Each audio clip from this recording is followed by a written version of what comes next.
كنت دايما بتقولي ان انا على طول بتعب.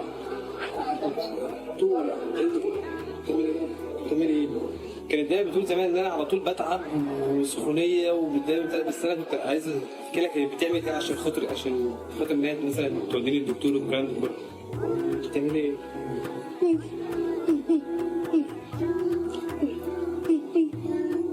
فلوس كانت كتير قوي.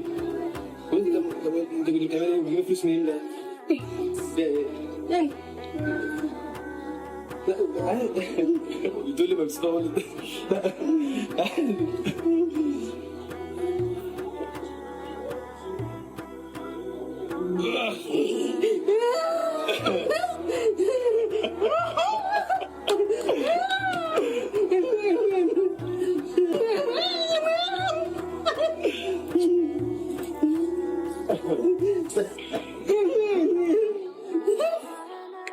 عشان ما تجيش تعيرني تاني بعد كده، عشان انت ما تقوليش بقى لما بتعب وانا صرفت ما بتقول عادي يعني. انت على طول بتقولي ان انا ماشي يا سيدي عادي يعني.